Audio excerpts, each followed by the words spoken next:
네, 초등학교 교육과정이에요. 이 교육과정을 2015년도에 만들었다고 해서 보통 2015 개정 교육과정이라고 합니다. 이 교육과정에서 여러분 국어과 쪽을 좀 자세하게 들여다보면 글을 읽는 읽기에 대한 내용이 나오는데요. 여러분 여기 보시면 글의 유형에 대해서 이야기를 합니다. 글의 유형을 목적에 따른 글의 유형이라고 하죠.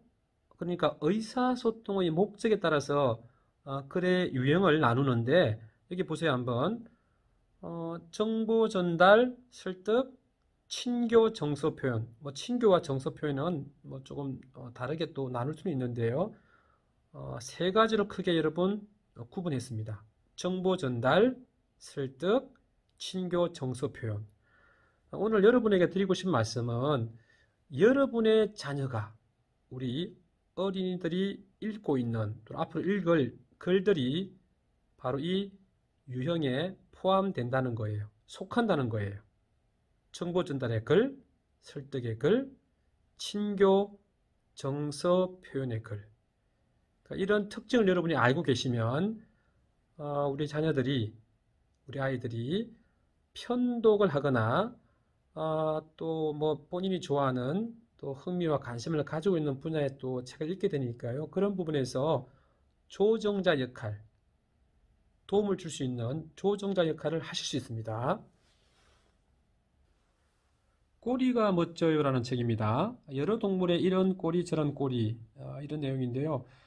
보니까 어떻습니까 여러분? 정보 전달의 글이죠. 그렇죠? 정보 전달의 글. 그러니까 여러분께서 조금 전에 말씀드린 의사소통 목적에 따른 그런 분류에 대해서 알고 계시면은 쉽게 이 글의 유형을 파악할 수 있는 거죠. 꼬리에 대한 그런 글인데요. 꼬리. 무슨 꼬리일까요, 여러분? 네, 캥거루입니다. 캥거루의 꼬리에 대해서 지금 정보 전달을 하기 위해서 이 글을 썼다고 보여집니다. 캥거루의 꼬리, 캥거루 꼬리는 어떤 꼬리일까? 캥거루 꼬리는 발 같은 꼬리라서 꼬리로 몸을 떠받칠 수 있어. 그래서 싸울 때는 꼬리로 버티고 서서 두 다리로 퍽. 네, 이렇게 꼬리로 네, 떠받치고 있습니다, 지금. 네, 이렇게. 정보 전달의 글인데요. 정보는 보통 이렇게 관찰한 그 내용을 보고 그런 내용을 보고 자료를 수집하는 거죠. 그런 다음에 이런 정보를 실제 문제에 도움이 될 수 있도록 정리한 지식이라고 할 수 있습니다. 그러니까 누군가가 지나가다가 이상하다, 캥거루는 다리가 있는데 어떻게 해서 꼬리로 쓸까? 그런 관찰을 하는 거죠. 그렇게 해서 또 알게 된 내용을 지식이라고 하는데 그런 지식을 전달하고 있는 겁니다. 그러니까 이 책을 읽지 않은 학생이라면, 이 책을 읽지 않은 어른이라면, 또는 캥거루를 직접 보지 않은 사람이라면 이런 지식을, 이런 정보를 알 수가 없는 거죠. 그래서 정보 전달의 글 여러분 한번 확인할 필요가 있습니다. 그 다음에 참 아픈 역사인데요. 우리나라에게도 참 큰 상처를 준 그런 참 아픈 우리 기억을 가지고 있는데요. 일본에게도 마찬가지죠. 히로시마에 원자폭탄이 떨어진 거죠. 수없이 많은 사람이 또 희생을 당했는데 그 이야기를 지금 다루고 있습니다. 이 글도 자세히 읽어보면 정보 전달의 글이라고 볼 수가 있어요. 정보 전달의 글. 여기 보니까 해마다 8월 6일이 되면 히로시마 시민들은 원폭으로 죽은 이들을 추모하기 위해 원폭 기념 돔 근처에 있는 모토야스 강에 갖가지 모양과 색깔의 종이 등을 띄웁니다. 그곳은 1945년 그 운명의 날에 수천 명의 죽음이 재가 되어 뿌려졌던 바로 그 강입니다. 그런데 여러분 마지막 부분을 한번 보겠습니다.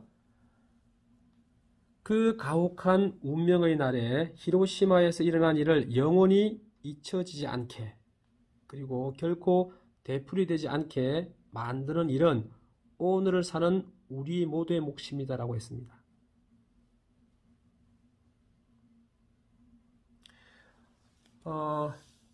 글쓴이가 자신의 주장을 하고 있는 거죠. 펼치고 있는 거죠. 설득을 하는 거죠. 우리 잊지 말자. 우리의 몫이다. 우리 책임을 다하자. 그럼 여러분 어떻습니까? 우리가 전쟁이 아니라 평화를 유지해야 되잖아요. 그렇죠? 설득하고 있는 겁니다. 우리 아이들이, 어린이들이 설득하는 것을 읽을 기회가 많진 않아요. 정보 전달의 글을 많이 읽게 되죠. 때로는 뭐 정보 전달과 설득이 통합되어 나타난 그런 글도 있지만, 이렇게 여러분 글에 설득적인 요소가 있다는 것, 글의 유형 중에서 의사소통의 목적으로 쓰여진 글 중에서 설득의 글이 있다는 걸 여러분 알고 계셔야 됩니다. 대부분 우리가 지금 설득의 글은 대부분 신문사설을 쉽게 생각할 수 있습니다. 신문사설. 신문사설이 대표적인 설득의 글입니다. 그런데 신문사설을 우리 아이들이 읽을 가능성은 높지 않잖아요. 그죠? 그래서 글의 유형, 의사소통 목적에 따른 글의 유형을 볼 때 설득이라는 글이 있다. 이런 부분을 여러분이 좀 기억해 주기를 바랍니다. 죽으면 아픈 것이 나을까요? 프레드와 존은 숲속 끝에 사는 토끼 형제예요. 존은 친구랑 놀기를 좋아하는 행복한 어린 토끼지요. 이웃에 사는 고슴도치 할아버지는 조와 친구들이 노는 걸 바라보는 것을 좋아합니다. 보고 있으면 시간 가는 줄 모르거든요. 낮에 프레드 형은 학교에 가 있어요. 존은 아직 학교에 가기에는 너무 어리지요. 오후에 프레드가 집으로 돌아오면 둘은 저녁 먹을 시간이 될 때까지 같이 놉니다. 지금 토끼가 다른 동물들과 재밌게 놀고 있고 또 할아버지가 지켜보는 그런 그림입니다. 그런데 이 내용을 보니까요. 그날 밤 올빼미 의사 선생님과 부모님이 계속 조를 지켜보고 있는데 조가 그만 죽고 맙니다. 엄마가 조를 부둥켜 안았어요. 모두들 울고 있어요. 프레드는 무슨 영문인지도 모른 채 구석에 서 있어요. 왜 다들 울고 있는 거야? 이 모든 것이 무서웠지만 프레드는 울지 않아요. 지금 동생이 죽은 겁니다, 여러분. 죽음에 관한 이야기입니다. 자, 이런 글을 우리는 정서 표현의 글이라고 합니다. 대부분의 여러분이 알고 있는 이야기, 정서 표현의 글이죠. 소설, 이야기, 그 다음에 또 동시 같은 경우에도 정서 표현의 글입니다. 이 이야기는 좀 상당히 슬픈 이야기인데요.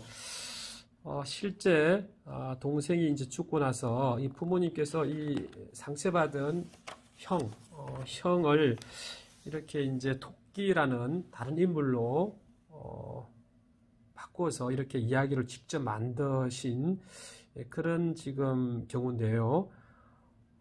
그러면 천천히 이제 죽음에 대해서 이해하는, 알아가는 그런 이야기입니다. 그러니까 우리 자녀들이 읽고 있는 책들 보면 정보 전달의 글이 많이 있을 거고요.